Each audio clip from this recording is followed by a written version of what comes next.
Spartans! What is your profession?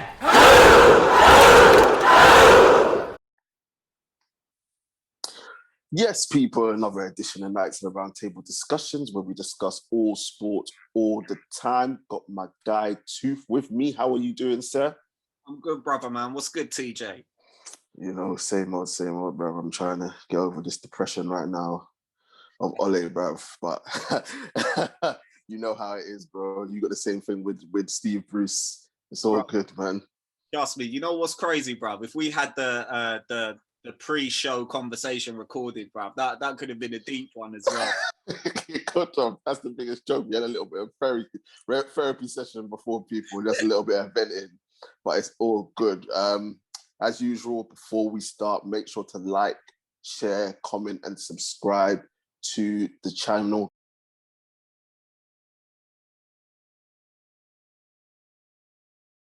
Get them likes up, get the comments in there. You know, we love the interaction, and get them subscription up as well, people. We got the social media sites as well.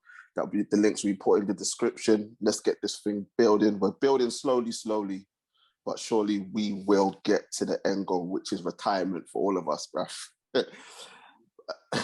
But it is, you know what it is when you see Tooth. It's either one or two things. Either he's making the call. Bro, what's going on? What's going on with your boys? Hold on. I'm just getting a call off Roman right now. Just bear with me, yeah? Yo, dzień dobry. Jak się pani ma? Niedobrze. No tak, prawda. Novichok his ass out of fucking hell. Or we're going over to the fight world, the MMA world. It is the Nate Diaz of dentistry, our MMA connoisseur, which is Tooth. We're going to be reviewing UFC 258, Usman versus Burns. Tooth, going to start off, obviously, the fight ended in the third round, TKO, Usman of Burns. Mad ending. Just give us your thoughts, just how you summed up the fight and how you assessed the fight. Yeah, Usman killed it, man. He done very well. Great performance from him. Very impressed with some of the changes that he made to his style. Usually we see Usman come out, be a very sort of pressure fighter, apply pressure on guys, put them up against the cage, close the distance very well, which then leads to his takedowns, and then he just basically controls guys on the ground. That's his forte. That's what we've seen him do his whole career. That's what we saw him do up until his title run, and then his title run, he completely dominated Woodley. And then, you know, we saw shades of his striking ability in the Colby fight because, you know, that was a war. They just went back and forth. But I think that was more to do with bad blood as opposed to sticking to a game plan and being methodical about it. And then against Jorge, we saw him go back to that same strategy of just putting pressure on guys, getting them up against the cage, leading it to takedowns and just completely dominating them.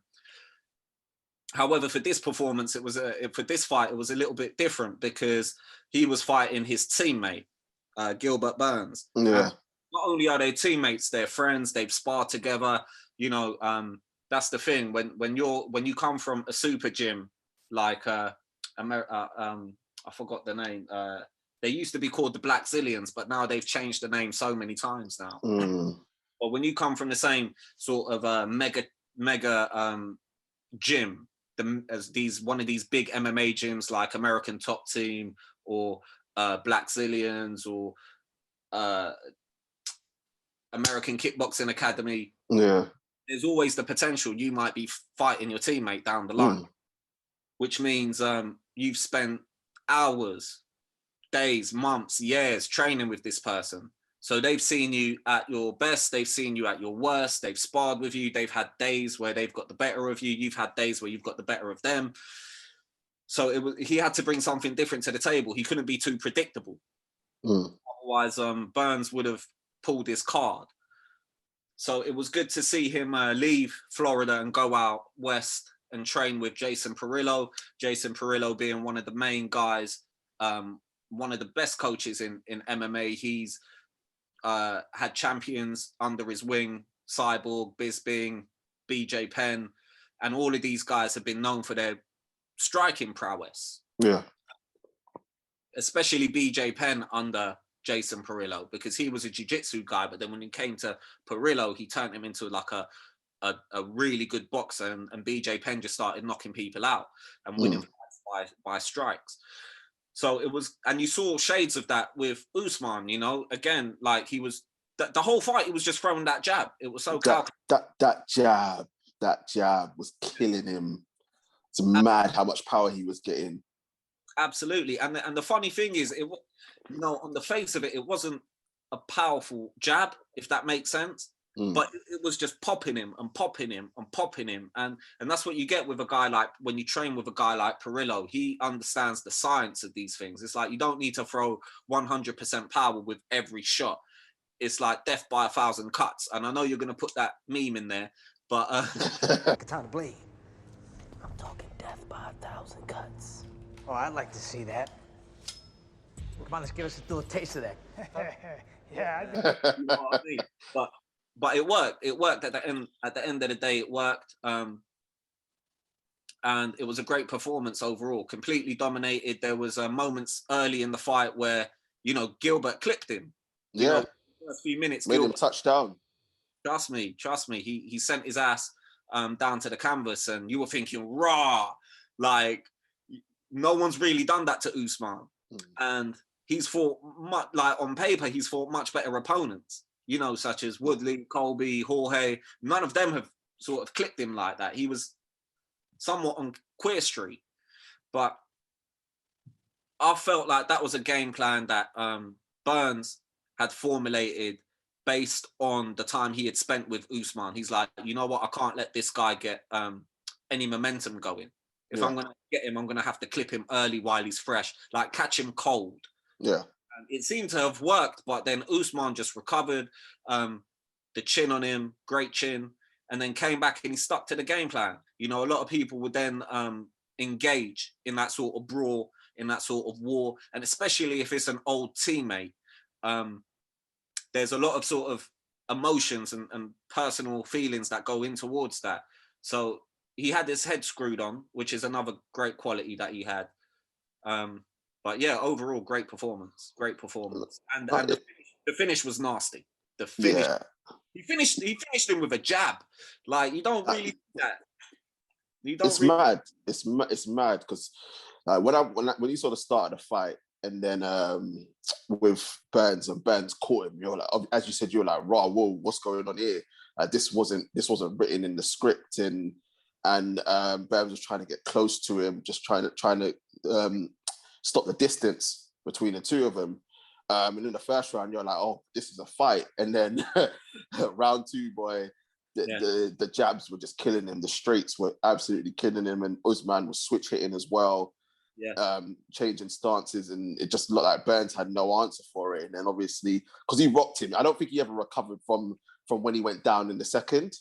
I don't think he just looked scrambled. And then in the third, as we know, he caught him with that straight right, and then the rest was history. I think Herb Dean did well not to jump in straight away, because I think Burns could have gone up, but then after that, that was all she wrote in the fight. I just wanted to say to you, in terms of Usman, there's a lot of talk of him not getting the respect that he deserves. I mean, he's passed GSP's win streak. He's on 13 now. He's 18-1 in the UFC.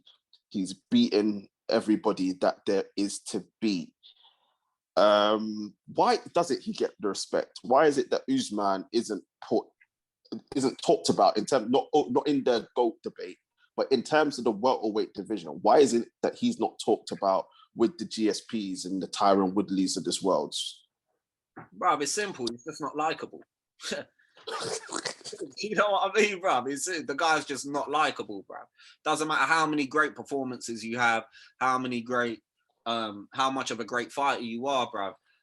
Fans are fickle in this sport, as we know. They're very opinionated, but at the same time, they jump ship. You know, when the chips are down, they jump ship to the next hot thing, the next flavor of the week, so to say. But Usman is just not likable. Like, for example, you can turn around to me and say Colby Covington is not likable, but Colby can sell a fight. Colby can get people interested. People will tune in to see Colby lose. You know, Yeah. You could turn around and say someone like Jorge. Do you know what I mean? He's got plenty of losses on his record. It almost looks like a journeyman's record, but the guy can sell a fight. You know, Yeah. people are invested in him. People want to see him fight. Usman doesn't have that persona, man. And, you know, in this day and age right now, especially with the gates being a thing of the past, you know, people can't go to see the fights live anymore. A lot of it is based on subscriptions and pay-per-view buys. Pay-per-view buys, yeah. Do you know what I mean? And he's not really transcended into that star.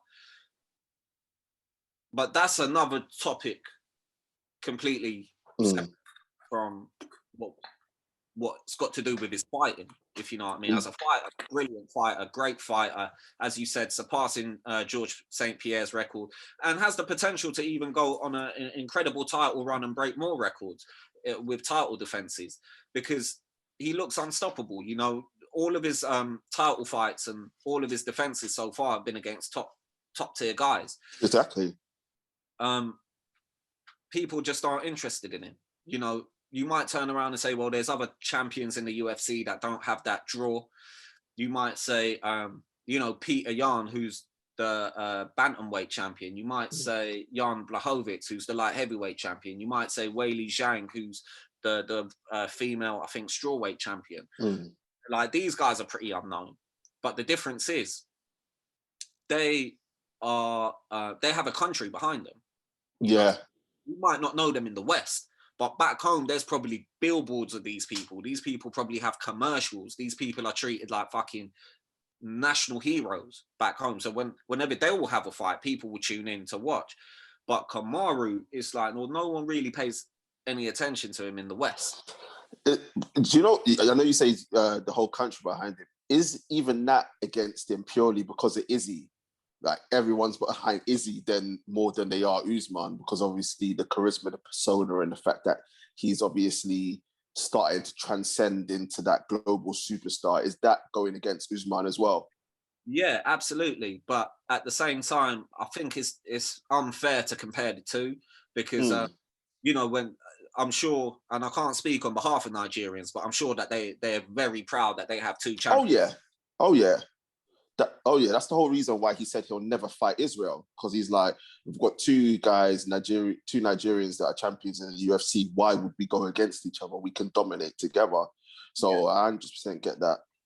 Absolutely. And I think it's unfair to kind of say, well, one is less likable than the other, because if you speak to, you know, Nigerian, maybe even Africans as a general, like as a whole, they're very happy that there's two African champions in the UFC right now. But again, it's just one of those things, like I said about Colby, it's like people will tune in to see Israel lose, even if you don't like him.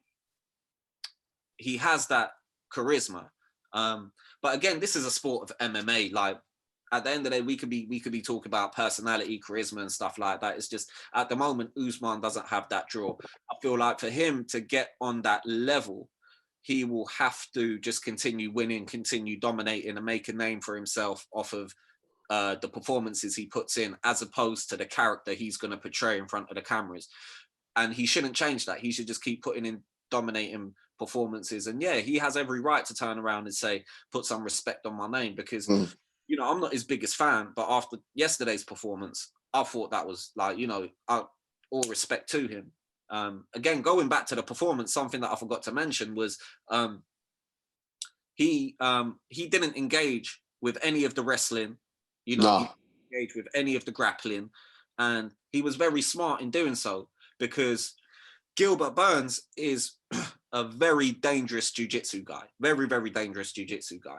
Not to say Kamaru can't hold his own against him, but Kamaru's smart enough and showed the caliber of a champion to be like, you know what, I could beat you without going to my strength, you know, without using my sort of advantages to beat you. And he showed a different element of his game, which again, put some respect on his name. That's pure. That's what champions do. You know, they don't just beat you in one way. They could beat you in many different types of ways. And he should just focus on getting as many wins as he can. I like the fact that he called out Jorge. You know, Jorge is my boy from day one. Yeah. I'm really looking forward to see that fight. But you did say something about competition, right? You did something about like competition. Yeah, he's beaten. I said that basically he's beaten everyone so far in the division. I know obviously the whole Jorge thing. It was on short notice and whatnot, and he's called him out. But you brought the name up, Jorge. Yeah.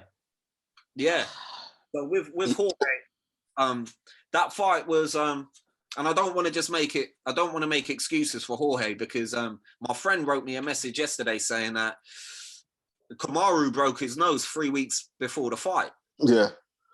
Joe Rogan was talking about that still. Yeah, he broke his nose 3 weeks before the fight. So again, hats off to him. And Jorge took the fight on a few days' notice as well. And I remember watching the behind the scenes embedded shit. My man fainted cutting weight in the shower.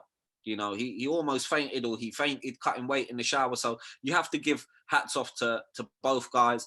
But I don't see the outcome of the fight being any different if they fight again, if they have a rematch. Oh, do you not? No, I mean, it's a tough one. It's a tough one. I just think Kamaru's just so many levels above Jorge when it comes to grappling, wrestling, and things like that. He's just too powerful. He's just too controlling when it comes to that element of the game. But Jorge can't, since Jorge came back from the jungles after he took that time off and he went on that reality TV show with Yoel Romero, Into the Jungles, his last fight before that was a loss to Wonderboy, split decision. Yeah. And up until that point in his career, he was losing a lot of fights by a split decision, which could have gone either way.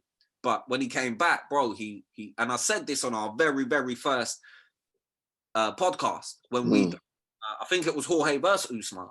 When he came back from the jungles, he knocked out Darren Till ice cold. He knocked out Ben Askren ice cold. One of the most viral knockouts. Oh yeah.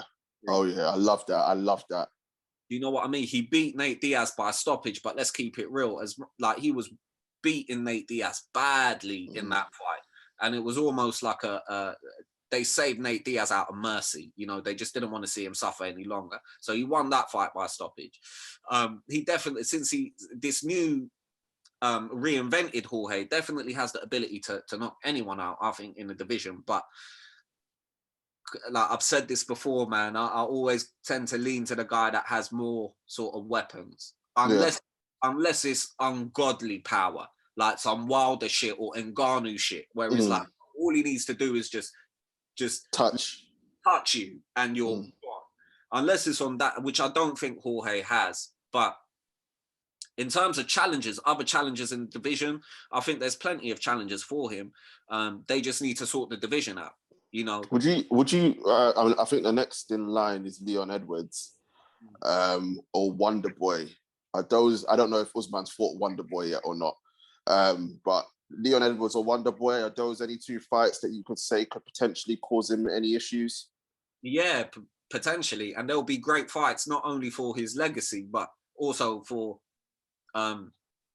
the scalps that he's claiming. You know, like Woodley's a good scalp, Colby's a good scalp, Burns is a good scalp, Jorge is a good scalp. You know, he's already beaten Damian Maia before he challenged for the title. That's another good scalp. So that's what I mean. The rest of the division sort of need to sort themselves out. I know Edwards is fighting. Is it your boy Chimaev or something like that? No, they were scheduled to fight, but that's the thing. I think that fight got pulled off because one of them got COVID or because of COVID. No, it's been moved to a fight night. Instead of being on the 259 card, it's been moved to fight night. Now it's going to be a main event of fight night. For real, I don't know, brother. You might be right. We might need to check it, but I thought Leon was going to fight Colby for the #1 contender. Is it? That's what I thought. I might be wrong. Listen, because him and Chimaev fight was supposed to be on the 259 card, but then they took it off. I don't know why. I don't know why, but it's been moved to. It's the event after. It's the fight night after. about the Colby and Leon Edwards. I don't know. No, you might be right, bro, because they tried to make the fight happen between Chimaev and Edwards, and apparently Edwards didn't sign the fight because he was like, "What? I'm number 2 or 3 in the division. Why am I going to fight an unranked guy? That makes no sense." So then they cut Edwards, and then there was all that drama. Then they re-signed Edwards, and then they said, "All right, you know," they agreed to fight, but then one of them got COVID, so the fight got postponed, cancelled. And then I don't know if it was official, if I was just hearing talk about it, but there was talk about Leon and Colby fighting for the number 1 spot. But you might be right, bro. But honestly, like, I don't know. I haven't checked the schedules yet. But if it is the case, if Leon is fighting Chimaev, I think that's, you know, I think his arm is being forced into that fight. He's been inactive for so long. It's almost like the number 3 ranking is a novelty based on his, I think it was his 8-9 fight win streak. Yeah. Been out for like a year, 2 years. So it's almost like, you know, on paper you're number 3, but technically speaking, you're like way down in the rankings. That's why we're giving you Chimaev. Yeah. So yeah, whoever sorts themselves out in the division will get the shot. I mean, there's also Colby. The rematch with Colby will be big. I think Kamaru needs someone like Colby. He needs someone like Jorge, someone that will put the fight on their shoulders and sell the fight, because it will make him look good if he wins. You know, all those Jorge fans and all those Colby fans, well, maybe not the Colby fans, but it will give him more attention. Do you know what I mean? Yeah. More love, more respect if he takes these fights, and especially if he wins these fights. As far as the rest of the division goes, I think Jorge and Wonderboy are having a rematch. Okay. Whoever wins, they should be, you know, touted for a title shot. And even the loser, I think, if they rebound off a win, they could be a future potential challenger for Jorge, for Kamaru. Then you've also got very dangerous guys, prospect guys who are in the top 10 or sitting in and around the top 10 that only need maybe 1 or 2 wins before they break into the top 5 and can potentially be challenging, because that's exactly what happened to Burns. You know, Burns give the viewers some names, couple of names, just drop some little bit of knowledge of the potential guys. So basically, a lot of the viewers might not know who Burns was until the fight, you know, but that's exactly what I'm saying. The blueprint that Burns put down, he sprang along a couple of victories, and then boom, he got his title shot, you know, and very convincing victories. And he was never like an established top 5 guy, like, you know, the Colbys, the Woodleys, the Jorges. He kind of had to go on a win streak and prove and earn his shot. And I think there's a lot of guys like that sitting in the top 5, top 10. So, for example, Vicente Luque, my boy, killer. Don't know how he's still in the... He should be much higher in the rankings, in my opinion. You know, definitely someone to look out for. Definitely a dangerous opponent. If he gets 1 or 2 more wins, he should be in the top 5. And sooner or later, he should be challenging. My boy, Santiago Ponzinibbio from Argentina. Unfortunately, I think an injury set him back 2 years, but before the injury, he was number 3, number 2, and he was murking he was a real problem. And back then he was in contention for a title shot. If he had got 1 more win, you couldn't deny him. You know, was this when Woodley was champ? Or was it before that?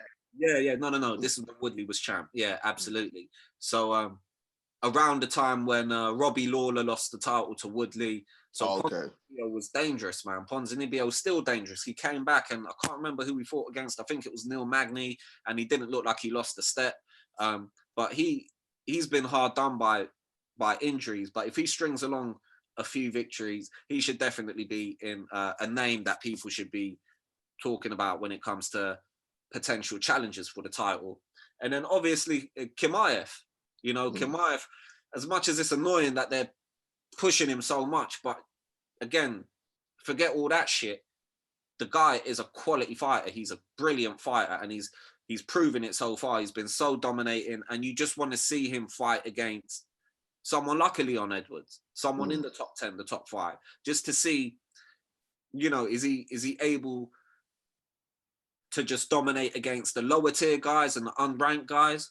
or can he actually do this to the top 10s, the top 5s, the top 15 guys as well? So there's a long list of fighters for Kamaru potentially down the line, but the division needs to sort itself out. You know? Yeah, it sounds like it does, to find out a clear number one contender. Just to wrap up on Usman, we know that Israel's moving up to light heavyweight. If he were to, I mean, we're gonna talk about 259 completely differently. That card's gonna be mad. But if Izzy goes up to light heavyweight and stays there, is there a potential for Usman to move up to middleweight and try and make his legacy even bigger at that division, or is he just gonna stay at welterweight and continue dominating there?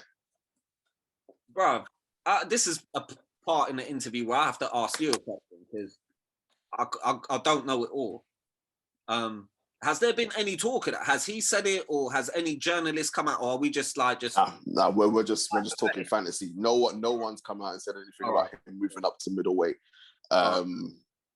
There's probably reasons why. I think all the talk is him continuing to dominate at welterweight. No one's talking about him moving up to middleweight. But we like to throw it out there and see what happens, because everyone seems to be doing it where they're moving up to the next weight. So we're like, why not Usman? Real. No, I don't see it happening. The jump between welterweight and the jump from welterweight to middleweight is a full 15-pound difference. He probably his walk around weight, and I'm only guessing, will probably be at middleweight. So he's probably around 185, 195, 200, 195 max. Because when he looked fully rehydrated in the Burns fight, he looked like a middleweight, fully rehydrated. So I think he's too small. If he goes up to middleweight, he's just too small. Unless he gets on a regime of Mexican supplements, I just don't see him moving up to middleweight. And I don't think he has any interest in moving up there, simply because, as you said, that's Izzy's division. And I think they have a lot of respect between each other, their countrymen. And it's just too big of a jump. It's just too big of a jump. I think he'll be too small against stronger, heavier guys. Not to say it can't be done, but, the only time that I remember, I mean, there's a few people who have done it, right? Darren Till done it in recent history. There's a few people that have done it. Darren Till's done it. Kelvin Gastelum's done it. Just off the top of my head, the last time a welterweight moved up to middleweight and became a champion was Robert Whittaker, and Robert Whittaker is a relevant name. So it's not to say it's impossible, but I mean, and I might be wrong. Actually, I might retract my statement. Maybe I should not have said that he's too small. He'll be up against heavier, stronger guys, because, like I said, those three guys have made a home for themselves at middleweight. But at this time, I just don't see it happening. I just don't see it happening at all. And he's got too much to risk. He's got too much to lose. He doesn't need to go on and do the whole champ thing. Yeah. He doesn't need to do that. He should just stay at welterweight where his ass belongs and continue being boring as fuck. It's so disrespectful. Yeah, bro, no, I'm joking. No. But you know what I mean? He should just continue at welterweight and continue being unlikable. That's the best thing. Unlikable. I don't think he's unlikable. I just don't think he talks enough or gives enough trash talking to appeal to the masses. But he's solid, man. Like he's a very good fighter. I think he's just going to continue to dominate at welterweight. I think his goal won't be to move up. I think his goal will be to try and chase those title defenses. Yeah. I think that's the next step for him to carry on defending the belt. How old is he, too? Top of your head, do you know? I think he's 30, 31, 32. Actually, let me double check that. He's definitely in his 30s. Yeah. For sure. He is 33. 33. Yeah, so he's still young. He's got time to try and catch. A lot of mileage. He doesn't have a lot of mileage in terms of his career. He doesn't have, what is he, 18-1 or something? 18-1. Yeah. When you compare someone like Jorge Masvidal, who probably has 18 losses on his record, you know what I mean? He doesn't have a lot of mileage on his in his career. So he's still got a lot to give. And yeah, he should just continue chasing those records, in my opinion. He's not. That's what I mean. Like, it won't. Like, no. If he moves up, I don't think anyone will care. You know what I mean? Like, to be fair, like when you look at middleweight, probably no one will care. Let's be honest. I think it's not one of them ones where, because he's not a big enough name in the UFC for people to care. Yeah, it's like Usman's going up. Oh, okay, all right. But I think whereas we look at when Conor done it and Izzy done it and DC done it, it's like, oh my days, they're moving up. They're going to be fighting. Even Cejudo and Amanda Nunes. Yeah. Whereas I think if Usman moved up, it's going to be looked at, well, you're holding up the welterweight division. It's not, oh well, yeah, because you can't see Usman moving up to middleweight. Just say Izzy vacates the middleweight belt. You can't see him moving up to middleweight and getting an instant title shot, because Dana will be like, well, there's no numbers, there's no money in that, so I'm not going to do that. So then he's moving up to go and do what? Fight contenders? Like, what's the point? You might as well stay at welterweight and dominate.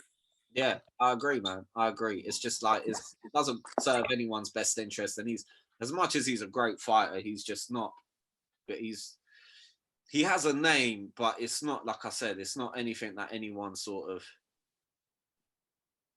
Bro, I'll be real with you, man. For this fight, I'm not sure if you saw like the jokes I was cracking in the group, bro. I haven't seen it. Bro, but I had no interest in this fight, bro. Oh, I know you said you weren't interested. Yeah, I had no interest in this fight, bro. You know why?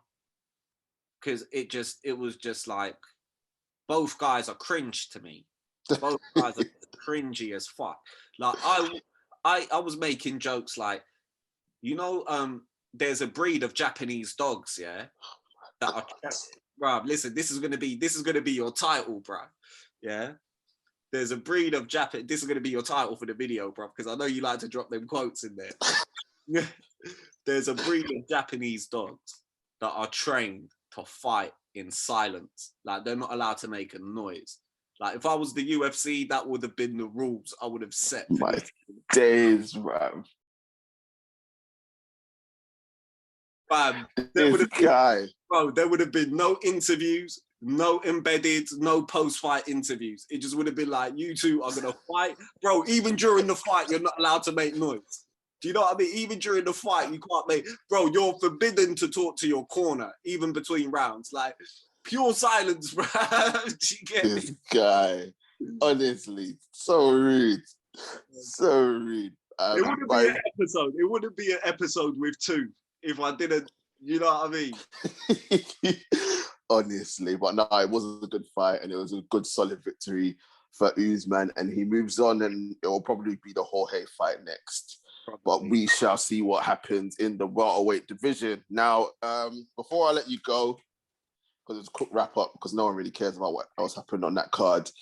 For real, I got to talk to you about the news that we heard. Uncle Dana saying the winner at UFC 260, the winner of Stipe and Ngannou, will take on the GOAT, which is Jon Bones Jones, for the heavyweight title.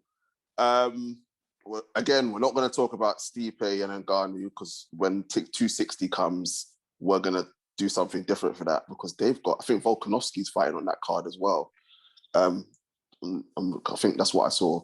But in terms of Bones, he's been inactive again.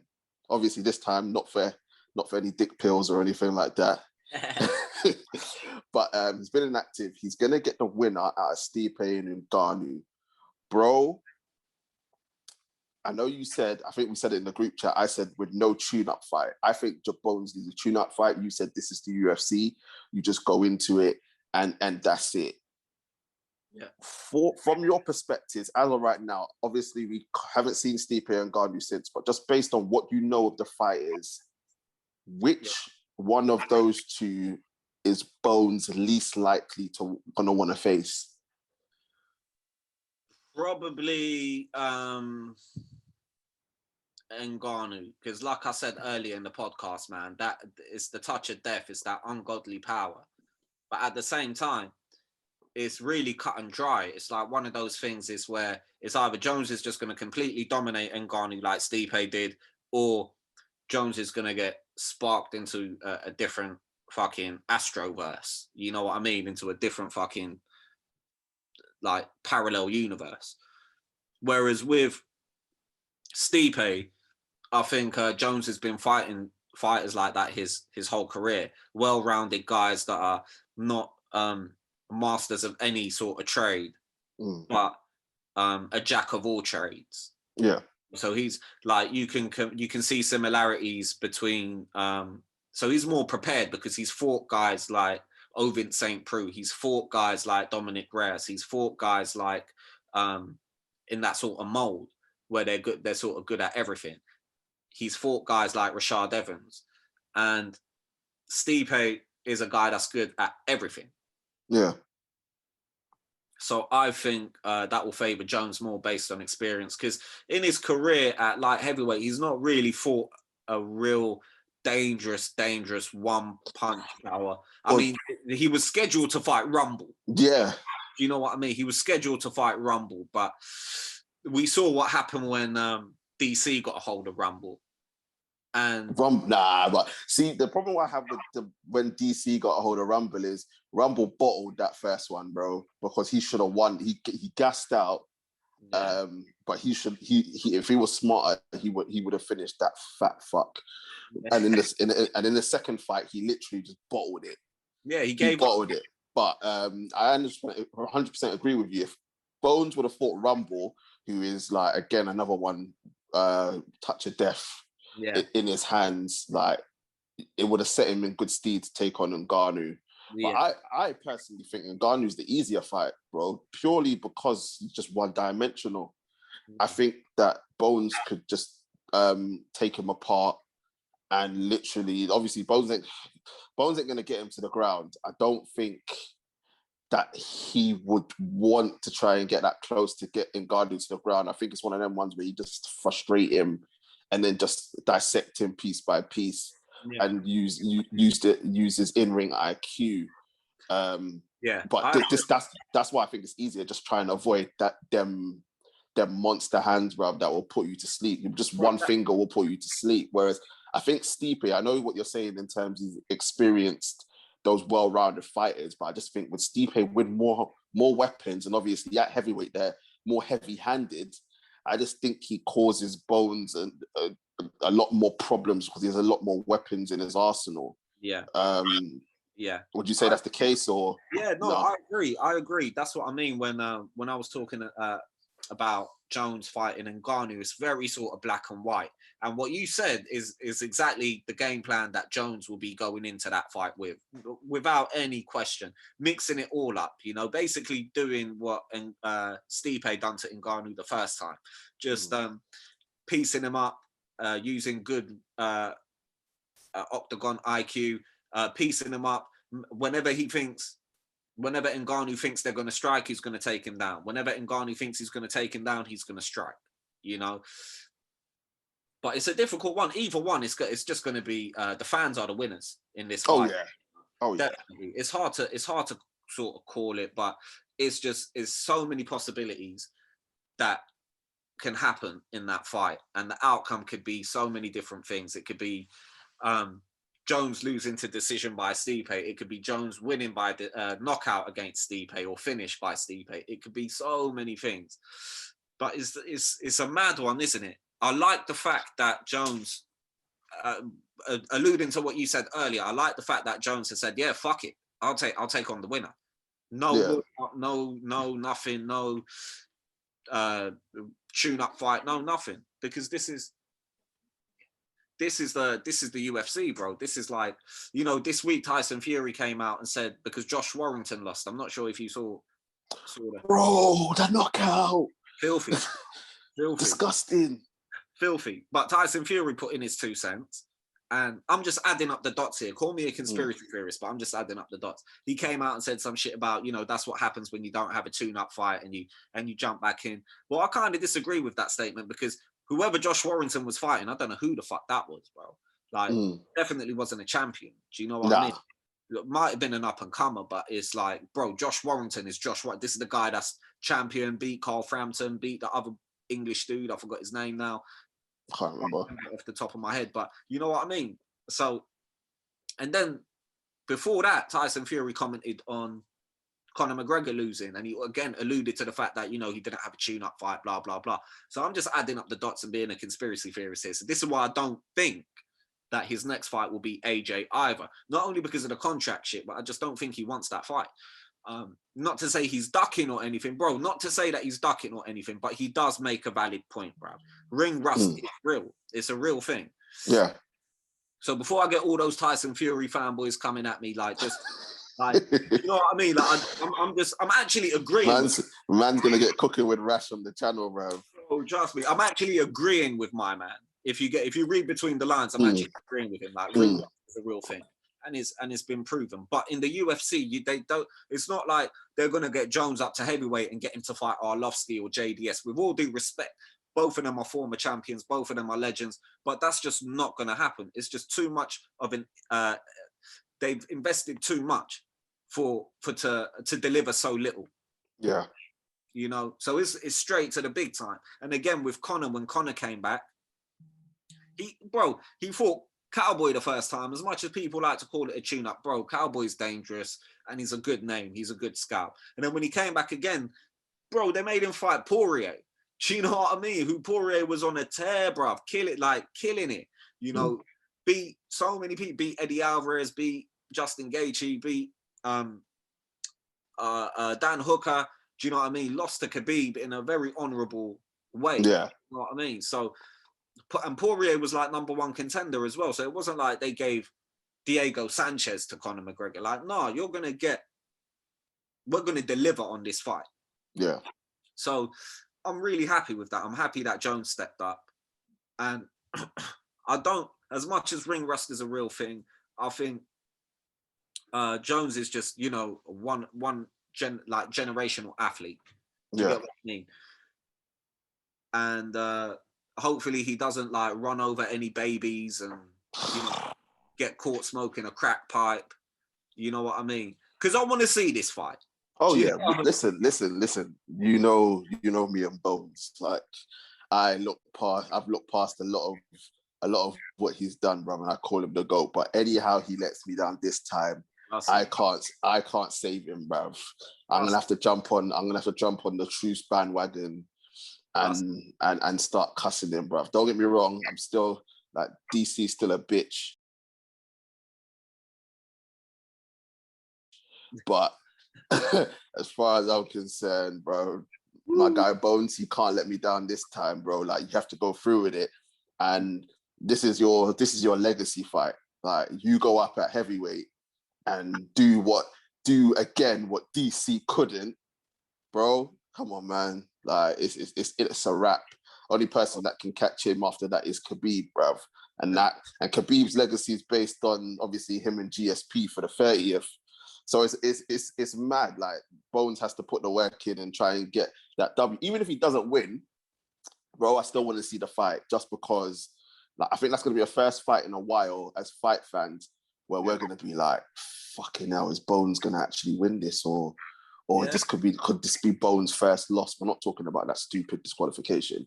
Yeah. Could this be Bones' first loss in the octagon? It's mad, it's crazy. But bro, just to wrap it up, just to just for the fans, to whoever's made it this far in the podcast, like, bro, you know, if Izzy wins light heavyweight title, oh my lord, bro, you know what I'm gonna say next, right? Bro, you know Jones is coming back down. Oh yeah, yeah. Bro, Jones needs to put him in his place, bro. Chelsea. And that's what I mean, bro. That's the entertainment the UFC provide, bro. We don't fuck around on this side of the street, bro. It's none of this politics and none of this boxing. Like, grudges are real and fights are made.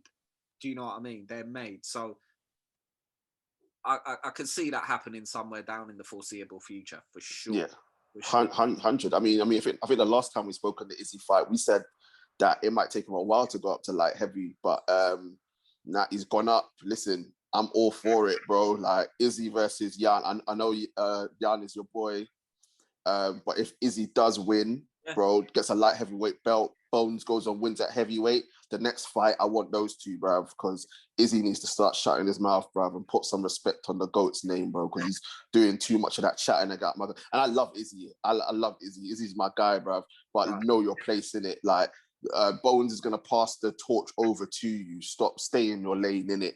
Like, it's still Bones' world out here. Yeah. Me. You're just living in that at the moment. Bro, I fully agree, man. It's almost like we want to see it's almost like you said, passing of the torch. And because we were watching the sport since, like, you know, we were invested in the sports before we knew of Israel. So Jones is our guide. You know what I mean? Jones is our, like, no, you can't mess around with Jones. You can't. So we want to see him for the old timers' sake, just to put Izzy in his place. But regardless, like I said, the fans are the winners here. And if it's all these triangle theories, isn't it, man? So if Jones goes up to heavyweight and if he beats the winner of Stipe and Ngannou, and then Jan loses to Izzy, then you have the perfect sort of landscape for Jones coming back down to fight Izzy for the light heavyweight strap and the unifying two different. Oh, it's mental. Yeah, it's nuts. It's absolutely nuts. But this is it, people. UFC, as Tooth said, there's no politics, there's no messing about. Don't get me wrong. I am still a bigger boxing fan than I am UFC.